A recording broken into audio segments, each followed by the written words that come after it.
Breaking Balls with Abby Pinay. Breaking balls, breaking barriers, breaking walls. Let's talk, let's learn, and find better ways. Lahat ng bagay ay may sagot at may paraan, at dapat better with Abby Pinay.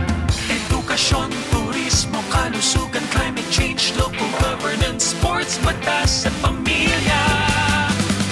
Breaking Balls with Abby Binay. Mga usapang may tinuturo, matututunan.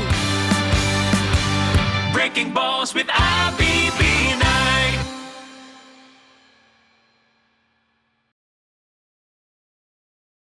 Magandang araw sa inyong lahat. Tayo ngayon ay iba namang episode. Nag-sports episode na tayo. Meron tayong about mga entrepreneurs. Ngayon dahil palapit na ang coronation ng Miss Universe, tayo ngayon ay may bagong guest. Actually, kakakilala ko lang sa kanya, pero ang balita ko, ang tawag daw sa kanya ay siya ay isang walking beauty pageant encyclopedia. Oh my gosh. So, malalaman natin kung totoo nga. Tapos, may mga test na gagawin natin Oh no! para malaman natin kung talaga bang walking beauty pageant encyclopedia siya. So, our guest for today's podcast is Lex Librea. Welcome, Lex. Hello, Miss Abby. Thank you, and it's so nice to be here. Thank you ka very ba? much. Oo nga eh, medyo na-tense ako eh. Sige. Okay, unang tanong. This is not your bread and butter. Definitely. You have a job. You have a day job. Mhm. Pero anong nangyayari kapag pageant season? Kakalimutan mo yung trabaho mo? No, not necessarily, but ako naman, in the past, okay, pag pageant season, I take the time usually na ginagawa namin ng mga friends namin is that pag may work, nagli-leave kami or minsan siniswerte. Seryoso, nagli-leave talaga? May cases na ganun. And hindi lang ako, maraming ganun. But then in some cases naman, pag swinerte, it's also rest day din. Parang ganun. So when does the pageant season officially start? In the past kasi dati, nung mas kalat-kalat ang pageant season, like in the past, when was that? Mga a little a little under 2 decades ago, Okay. when Miss Universe was usually held in May, Miss World is held towards the end of the year, Miss International is somewhere between O, September, diba? October, parang gano'n. Diba ang daming ang pageants? Okay. Yes. Okay, wala akong alam. Ang alam ko lang na beauty pageant, Little Miss Philippines. Hindi. So, walk us through lang muna. Siguro, you're talking to Mhm. novice. I don't know anything about beauty pageants. Ang alam ko lang kapag coronation night na, Mhm. yun lang alam ko. Paano tayo nag-umpisa? Okay. Ayan, dahil nga, walking, di ba, Ayan, encyclopedia ka. Nasa page 1 tayo na Oo. beauty pageant. Siguro in the History. Philippines, it can date back during the pre-war days when there was the Philippine Carnival, which Okay. I think crowned the very first carnival queen. That was 1908. And then a little over, sorry, mahina sa math, less than Ano naman yun? Pilipina naman yun. Filipina yon. Hindi naman Oo. siya, It's not international. Oo. And then a little under two decades later, by 1926, the winner of the Philippine Carnival eventually was bestowed the title of Miss Philippines. Okay. Pero it's still through the Philippine Carnival. kumbaga sa nag-transition lang. From Oo. Carnival, naging Miss Philippines. Naging Miss Philippines. Okay. But of course, the very first known international beauty pageant started in 1951, which was Miss World. Okay, which was created in conjunction with the Festival of Britain in 1951. So may historic, may pala yun, may background kung bakit Yes, oo. yung period. Yes, and it was supposed to be back then ang title lang nun was supposed to be the Festival Bikini Contest, and then the media who covered it bestowed the title of Miss World to the winner, So, which by was Miss accident? Sweden. By accident. Yes, so they were made to wear bikinis to attract media attention. Okay. Then doon na nagsimula. By 1952, there was a tie-up with Catalina Swimsuit Corporation, which paved way for the pageant that we now know as Miss Universe, together with Miss USA. Then sunod-sunod na siya. Nagtuloy-tuloy na yun. Diba? Second video talaga. So, paano? Okay, sino yung unang-una? Meron kang kinakwento sa akin na dati, very prestigious yung mga beauty pageants kasi mga mayayaman yung mga sumasali. I believe that was during the time of the Manila Carnival, of the Carnival Queens, where usually the girls who compete in them, which is in pre-war Manila, were either from from such so and so family, Mga prominent families. Prominent family. But I remember the very first winner of the very first Carnival Queen was Pura Villanueva. Okay. Who, if I'm not mistaken, became a known she was if I'm not mistaken, she eventually became a suffragette in the Philippines. Ano yun? She, parang they pave way for women to be able to vote. Okay. Then I think she became the mom. She became the mom of who's that senator? I only heard about this from watching old clips din. So nagkaroon siya ng anak na senator? Senator Maria Calao, I think. The mom of Maria Calao. Oh, okay. Yes, oo. So dati, comes from the people that join the pageants are from prominent families. Ano naman ang prize? Ay, maliban dun sa crown and... Siguro kasi I remember reading an article back then. Yung iba naman, sinasabi nila, kasi it was during the height of the summer, the Philippine summer, parang sinasabi nila, yung iba, kaya sila sumasali is because parang, aside from the prestige of the title, the title, yung iba is parang it's also a vacation because back then, as soon as they become a contestant, they're immediately billeted to whatever the official hotel. Libreng bakasyon. Parang ganun na rin. And that's like the entire duration. Junket. Yes. From the start of the pageant up to the coronation, nasa hotel sila noon. Magandang vacation nga yun. And we're talking about, let's say, like at that time, probably Philippine Plaza, Manila Hilton, yung mga Manila Hotel, mga magagandang hotels. Yeah. And of course, aside from that, Iba, I think yung going back to your question about yung prominent families, I think the most prominent example of that is Margie Moran, who happens to be the granddaughter of President Manuel Rojas. Tapos di ba si Aurora P1 also? I think Aurora comes from a prominent family in Bacolod. But if I'm not mistaken, she's if I'm not mistaken, yeah, she was Miss International 1970. So, kumbaga, sabi nga nila, she immediately followed the win of Gloria Diaz, who won in 69. So, sabi nga nila, uy, that's a good start of the decade for us. So, bakit ako, I have an impression always that ang top contenders madalas sa international beauty pageants are those from Latin America. Actually, I think it's more of a trend because in the 50s, at the start in the 50s and the 60s, it was the Europeans who were dominating it. When we say European, we're talking about Germany, the Scandinavian countries. The Scandinavian countries. And true enough, their records really did reflect that. By the time of the 70s and especially the 80s, the 60s and the 70s, those were the era of the Latin America. Some Latin America, but Venezuela didn't start showing up until they won their first crown in 1979. First Miss Universe crown yon. But prior to that, Venezuela had the distinction of being the first Latin American country to have won a major crown, which was Miss World in 1955. Pero hindi pa dati parang may bias na laging Miss USA? Probably because on the part of Miss Universe, probably it's because Miss Universe is owned by an American corporation. Correct. So there's always that perception. In the same manner with Miss World, which is owned by a British corporation, na kaya palaging pasok din si Miss Miss United Kingdom.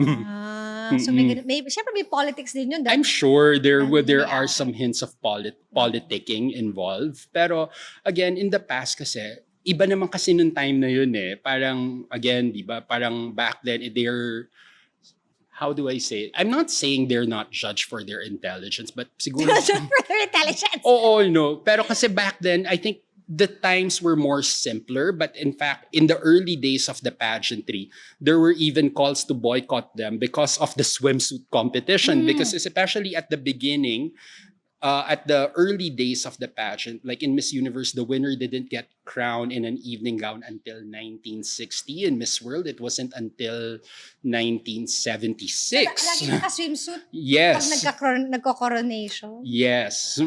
Even in same with Binibini. In Binibini, actually, for example, Binibining Pilipinas, the last time a winner was crowned in swimsuit was 1989. Dahil, I don't know. Yun nga, di ba? Pero like with other countries, they were already crowning their winners in evening gown. But in several countries, like in Europe, for example, like if I'm not mistaken, in Italy, the Miss Italia contest, which used to send their girls to Miss Universe, I think up to now, they still crown their girls in swimsuits. So I guess it's more of a culture. maybe because of the age of feminism, di ba? Probably. You don't want yung I guess more dignified if you do the coronation on a naka-evening gown rather than Yes, parang mas queenly sila tignan. I agree. So, sabi nila, yung pag ako nanonood lang ng beauty pageant, paano mo nalalaman, like, because you analyze the pageants, Yeah. how do you know if a contestant is a top contender? Oh, okay to, ito hindi to okay. Kumbaga from yung lakad, from the damit, from the, ano yung mga criterias na, kunwari observer ka, you're obviously you're an observer, but you're an observer and an analyst at the same time. Yeah. What do you look at to say that this contestant is doing well, this contestant is not doing very well, this one has to improve on this one has to improve on that? Ano yung, kasi di ba sinasabi nila, may it factor. Yes. Pero kasi hindi naman, you can create the it, or you can fake it, till you make it. Yes, that's true. But what do you think, separate judges are very, depende sa judge yan di ba? That's true. It's discretion nila yan. Yeah. Pero ano sa tingin mo, as an analyst that has gone through different pageants, ano ba dapat yung tinitignan ng isang observer kapag nanonood? Sabi, maganda yung mukha niya. Una, bakit kailangan may height requirement? Di tuloy ako makasayang beauty pageant. Actually, in some countries, they already eliminated the height requirement. Talaga? Yes. Wala nang height requirement? Yes, that's true. Like, in fact, I remember reading about... Anong country? Doon ako pupunta. No, like in the States, for example, I've seen some contestants who's as short as 5 feet tall or 5'1". They've competed. Talaga? Yes, and in Miss World naman, for example. Nananalo naman ba sila? No, that's a catch. Okay.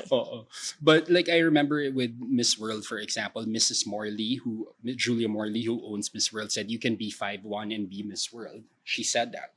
Why? Kailan nag-start yung year na, bago mo sagutin yung question about the criteria, anong year tayo nag-start na pwede na yung may asawa? That's fairly recent. That's around 2023, if I'm not mistaken. Why did the organizers decide to open the doors for women who are... Kasi diba meron din namang may Mrs. World. Din naman di ba? So bakit hindi sila doon sumali kumpara doon sa Miss? Siguro I think that's for me, it's a very hard but maybe it's because they saw they have to evolve with the times, especially at the age of the influencer culture and the content creators. Probably because it's unlike in the past. So you feel it's also pressure? Pardon? It's caused by pressure? I would have to say it may have been caused by pressure as well. In fact, in the past, like in Miss Universe, for example, their age requirement is for someone to be 18. Oo nga, di ba may age din yan 18 to 28. And at Miss Universe, they've already eliminated that. Yep. At other beauty pageant, they went as in wala na age? In Miss Universe. But there is a minimum age. You have to be 18. So kahit 50 pwede? Yes, kahit 50. Kahit 50 pwede? Kahit anyone. I remember in Miss Korea, someone who was like 70 competed in Miss Universe Korea. Yeah. Korea? 70 years old? Yes. Nagbikini siya? That I'm not sure. Kasi like yung Miss Korea kasi in the past I really nakita ko sila na nagsiswimsuit sila, but I'm not sure, but that was the old org, which is the Miss Korea org. I'm not sure about the new organization. org. Yeah. But probably there is. So technically meron tayong dalawang pageants sa Philippines, diba? Yes. Which is the There's 3 actually. 3. Yeah. Si Binibini for Miss International. Yeah, and then Miss World Philippines, Okay. which is obviously for For Miss Miss World, World, and okay. MUPH, Miss Universe Philippines. Mhm. pero iba pa yung iba pa yung mga Miss Earth. Yeah, that's under Miss Philippines Earth naman. And then Miss I think there's Miss Grand Philippines, which is ran by ALV pageants. Pero the longest one is Binibini because that's been in existence since 1964. Pero Miss World na siya. Hindi na siya nagdadala sa Miss U. Yes, Miss Universe the last girl that they sent to Miss Universe was in 2019. The last girl, si Gazini Ganados diba? from Galing. Cebu. Memorize niya kasi sino yung mga pinadala. Ha? And then there's the Miss World rep, and that ended in 2010. Si Zarina yon. I know the girl personally. Si Zarina Gatbunton. So sila yung last from Binibinis. So do you feel that there's also a trend for our contestants that we send to the Miss Universe na may halo? Actually, I would have to say that's already been ongoing for some time. I would have to say so. Like, since when? Hindi naman. Rufa, hindi. Si naman. Charlene, hindi. Hindi naman. But I mean, when I say like example, like Venus Ra. Venus, and then for example, even in the past, I would say like one of them is a close friend of mine, Joyce Ann Burton, who competed in Miss Universe 1985. And then there are other Filipinas. Chelsea. No, Chelsea Manalo is more recent yan. I remember the second Binibining Pilipinas winner, 1965.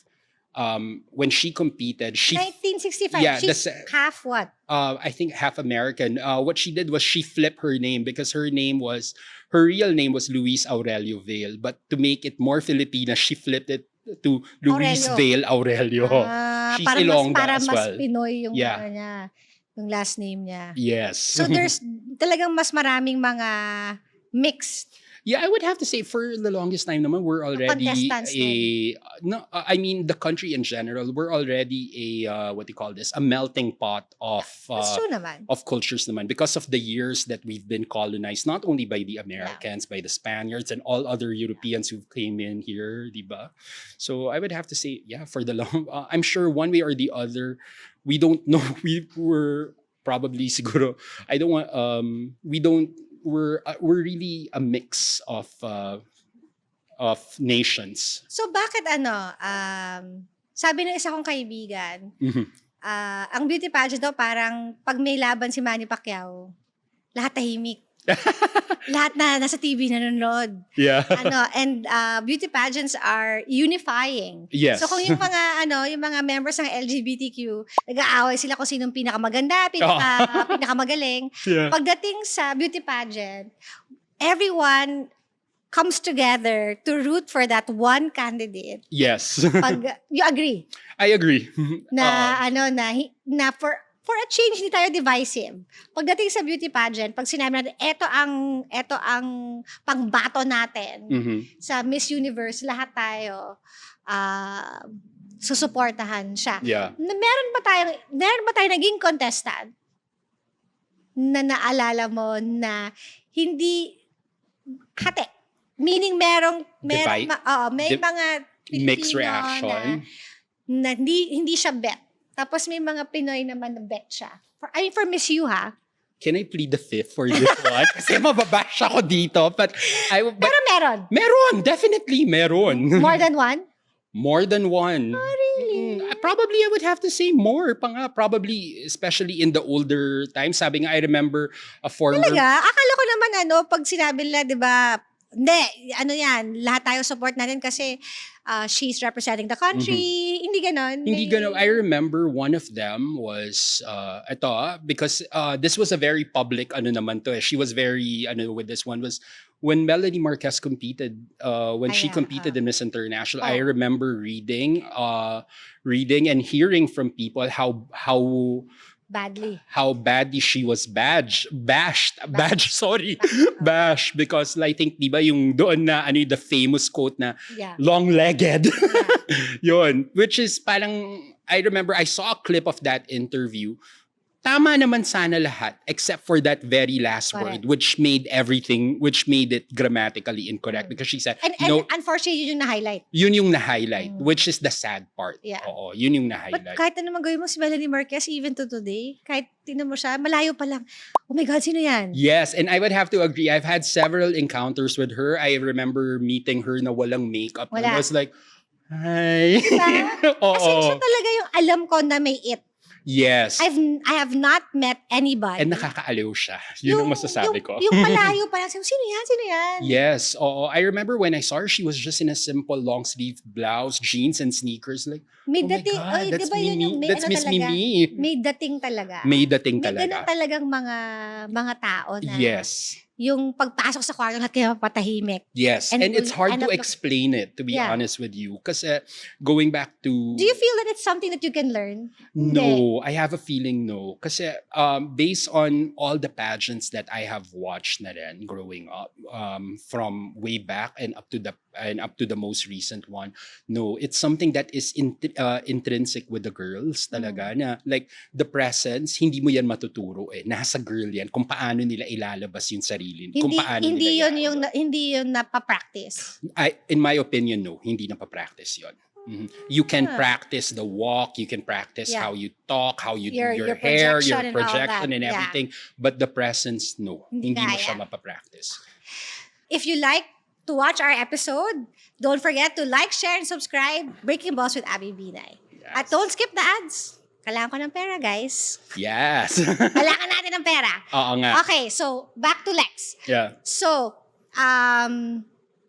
do you think that mahaba pa ang tatakbuhin or marami, nakailan na tayong panalo, Miss You? Currently, we're at 4. Halang? 4, but then of course we have the most wins in Asia to begin with. Okay. Because after that, the nearest is India with 3. Talaga? Yeah. So hindi pa nananalo ang Korea? Korea hasn't. Japan last won in 2007. Thailand hasn't won since 88. Considering? Yes, oo. Talaga? Yeah. Considering na ano? Yeah, but I think on Thailand's case naman, parang medyo, anong tawag dito, kumakatok na sila. Na makang probably, kumbaga sa ano lang, nararamdaman na nila. Ripe for picking na yung Thailand. Yes, oo. But it's a question of, for me kasi, ang take ko dyan is, you need to have the right girl talaga. Yun din yun. Like in our part, yes, unfortunately, in the past, we had the right girls, like with the likes of Miriam Kiambao, Janine Tugonon, Charlene Gonzalez, for example. Pero for some reason, the timing wasn't right, because timing also is a key factor. Di ba destiny rin? Kasi di ba parang hindi mo naman alam na ito yung makakasabay mo na girl. Yes, exactly. Or parang maswerte ka kasi hindi mo nakasabay tong girl na to. True. Diba? That's true. So, I remember Gloria Diaz even said na to be Miss Universe, it's like parang, I forgot kung ilang percent, sinabi niya it's a factor of luck and beauty. Na parang, it's more of luck than beauty. Parang ganun. Don't quote me on this kasi I can't remember the exact quote of Miss Gloria Diaz. There really is partly luck kasi there's so many things that can go wrong in a pageant. Exactly. Pwede kang madapa, habang rumarampa, masira ang gown mo. ng wardrobe malfunction. Yes. Oh, I remember there was a story in Miss Venezuela way back in 1970 wherein there was one girl who had a horse riding accident in the lead up to the pageant, and then she was replaced by her twin sister who ended up winning the title. Oh, siya talaga? Oh, so I guess that's luck. Pang ano yan, pang movie? Biro mo yun, Yeah. yung twin ang nanalo. Pinalit, oo. First time ko narinig yun I just saw it. I just read it from I remember parang nakita ko yun sa, I think it was in the Miss Venezuela website way, way back. Mm-mm. So do you feel that for this year, although tapos na ba yung ibang pageant sa iba? It's ongoing, but amongst the powerhouse, Venezuela has already crowned theirs. So Maganda. I remember yung Thailand also finished theirs eh. No, not yet. Miss Universe Thailand wala pa. Mm. Yung Venezuela is part of a legacy because her mom was Miss Venezuela in 1990. Wow. Yeah, So oo. more pressure on her. More pressure Kasi on her. yung mom niya. Yes, kasi yun nga, legacy. Yikes. Mm-mm. Okay. So, ang Miss U is May 2 ba? May 2, yeah, Miss MUPH, Miss Universe Philippines. Yes, it's May 2nd. So, hindi ka naman kailangan mag-leave. Saan ang Miss U this year? What country? Yung host country is Puerto Rico. You get to go all the way there? Yeah, yun yung but we don't know because of, di ba, yung mga nangyari nga last year, we don't know. But so far, ang press release is still Puerto Rico, but we don't know kung ano. Kung matutuloy? Sa Puerto Rico? Oo, sa Puerto Rico. So, matutuloy yung contest, pero hindi tayo sure Kung saan Puerto gagawin. Rico pa rin. Kung saan gagawin. Tuloy ang tuloy yung MUPH. Yeah. But we don't know if it's still if it's still set up for Puerto Rico. Okay. Okay. So, for our next episode, eto, lang naman to intro lang to. Kasi yung susunod natin na episode, sasamahan na talaga tayo ng Miss U. Oh, The yes. reigning Miss U, Philippines. Philippines. Malakas ko kumain yan. Hindi ko makain yan. Payat lang talaga. Yan si ha? Pinaghandaan ko siya today, kaya ako naka-plunging neckline, ha? Bagay naman. Lex, you did not get the memo. Dapat nag-plunging neckline ka din today, ha? Dahil... Masagwa! Sa susunod na episode na aabangan nila, sasamahan tayo ng reigning Miss U Philippines. And Miss Universe. And third runner-up. What? Kailangan i-mention yung third runner-up, ha? Dahil kahit ako na-tense at at hindi niya ata alam na napabili kaya ako niyan, 'di ba yung magvo-vote ka? Yeah, oo. Kasi yung niya, yung yung kanyang promoter makulit. Kailangan kang mag-download ko yung app ng Miss U. May mga gano'n na. May gano'n na yun. In fairness sa Miss U, they've gone digital. Kumbaga nag-evolve, yung sabi mo nga, di ba kanina? Yeah, it has evolved. Nag-evolve siya. So yung may mga voting na din. Actually, the voting part, if I'm not mistaken, that already started, like with Miss World, they were already applying that in the 80s. Like, talaga? Yeah. Paano? Back then, ang Miss World, okay, they were doing this Eurovision style voting. Eurovision, tama. Oo, pero yung parang marathon na pero yung doon lang landline siya yung tawag. Back then. Pero doon lang sa certain countries. So doon lang sa countries kung sa host country. Tapos, ang mangyayari was, pag in-announce na yung mga semi-final, yung I think top 5 or top 7 at the time, biglang may corresponding number. To vote for ganyan, this is the number. May mga corresponding numbers sila. But do you agree with that? Kasi di ba minsan, kunyari, padamihan ng boto? I guess it makes it an exciting part. Like, kasi with Miss France, that's how they do it. Ang Miss France is a split of judges and public vote. Yeah. So hindi siya sa Miss U Philippines ganun ba hindi? No, I don't think So hindi Miss siya. yung international. Hindi rin. But it plays a factor kung makakapasok si girl o hindi. Kasi parang so yung boto mo only counts kapag naging semi-finalist yung contestant? Parang what they do is with Miss Universe, I believe, ito medyo dito kasi yung medyo na ako dun sa mga naging pagbabago since the new ownership took over. Kasi So I remember pagbago yung owner, nagbabago din yung mga first siguro dati policy? naman hindi. But I remember in 2011 during Shamsi's year, they had one spot which was given to the public vote winner, which happened to be Miss Portugal. And then in the past, I remember our Ariela was the winner of the fan vote in 2013. But then in certain years, wala. In certain years, meron. So they reserve one spot for a fan vote winner in Tama some naman. cases. Tama Oo. naman kasi siya yung binoto ng mga padamihan Yes. ng kumbaga sa probinsya, 'di ba yung yung padamihan Ng ballots. ng balota. Oo. Bibili ka ng 'di ba sa probinsya yung Yes. Di ba, I think even in some school pageants, may mga ganun din meron eh. pa rin yung Oo. balota, padamihan ng balota para Mm-mm. manalo. So, Yes. kahit sa isang balit na sulok na barangay, ay May ganyan. may pageant. Yes, oo. I think even in some cases, baka nga villages may pageant pa.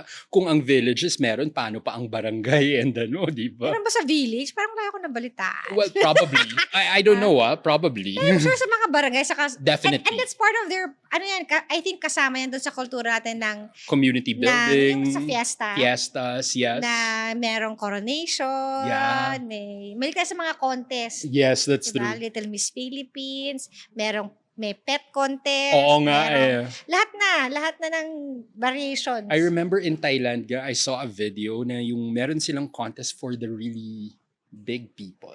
Really? Yes, I forgot what it's That's so called. inclusive, ha? I know. Fairness. Oo, tapos that contest So, paano was, yun? May criteria? yun nga nakita ko yun kasi I remember seeing that on CNN Tapos take note, one of the person who was a judge is someone from Thailand's upper crust talaga. Ando dun siya. So talagang, Yung judge? yung judge Wow. talaga, she was really attending it. She was really attending. She has since passed. I remember I've met that person in Cebu in 1997. Okay, so before we end this episode, I would like to ask Lex to give us a short criteria or list. Yung parang may checklist ka Yeah. na hinahanap mo sa isang contestant na sa tingin mo, ito yung winning features. Winning formula. Winning formula for a contestant. Oh, that's rather hard. But one thing that I look for is I try to look not just for the beauty of face, but more on the overall being of a girl. Malalim. Medyo. Para na pero pang beauty pageant yung sagot. Overall well-being. overall Sige, being. So okay. that composes your Projection, ganon. your beauty, Ah. basically your beauty, your body, your overall being as a person. And then your of recent, di ba, yung advocacy mo, if your advocacy is deep enough or if it's an advocacy that is not done to death. Or if talaga bang, kasi minsan ako, So naniniwala ka ba na there's such a thing as may beauty and brains? O meron lang beauty or puro brains lang? Or puro beauty lang, walang brains? I think each and every woman, kasi baka masabihan mo na pang beauty contest. I think every woman is unique in their own way. What may not be beautiful for one is beautiful for Correct, another. agree. So, Beauty pageant. Sagot nga pang nga beauty eh. pageant. So yun yung take ko doon kasi so what if one So meron ka bang mga naisip na winner kasi maganda sa'yo, Mhm. pero hindi nanalo kasi hindi naman nagandahan yung iba? Yes, I would have to say meron. Oo, but So it really depends. it really depends kasi nga Depends on the judges, depends on the yes, it depends on the judges because at the same time as well, 'di ba sabi nga nila beauty in general is rather subjective. Very, very. It is very Very subjective. subjective. What may be beautiful for us, which is for a lot a lot of Filipinos, we tend to gravitate towards the fair skin. Agree. While the foreign countries, they prefer Agree also. our morena Correct. complexion. So again, it's Very- somewhat of a mixed bag nga, to Yeah. be honest, di ba? Dahil Pero hindi ba kung judge ka ng Miss U Philippines, Mhm. dapat mag-iisip ka rin na parang judge ng Miss U na international? Kasi sasabihin mo, hindi ko to pinapanalo para dito lang sa Pilipinas. Gusto ko Mhm. siya manalo para magkaroon ng international recognition. actually, I think that's why other countries like Venezuela has been very successful because what they They don't think of think is of- that they don't think locally. Yeah. the girls that they're gonna send are the ones who are gonna propel them to placements internationally. So what, like I remember I've seen contestants who were, bakit siya? Maraming mas maganda sa kanya. Biglang pagdating ng international competition, no wonder kaya siya nanalo. So dapat there's always a reason behind why they win. Yes, but of course, at the same time, we have to remember back then, well, I think even up to some extent now, that the country's sash also tends to play a factor. Meaning, some countries, di ba, like of recent, Philippines and Thailand, they have powerful sashes. But at the same time, ang kapalit nung sash na yun is the extreme pressure that is being carried by that girl. Totoo naman. Umuwi ka ng hindi maganda ang mo. Yeah.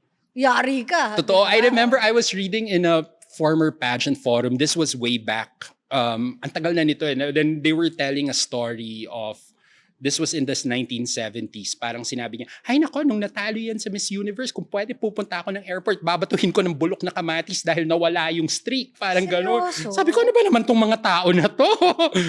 or probably they're just some online trolls who were just, mas malala ngayon kasi may troll. Of course. Noong 70s, wala nun eh. Walang social media nung 80s. Pero grabe yung bashing ngayon. True. Actually, sabi nga, may nagkwento sa akin, kunento sa kanya ng isang dating Miss Philippines. Sabi niya nga, ay nako, siguro kung may social media nung panahon ko, sobrang nabash ako.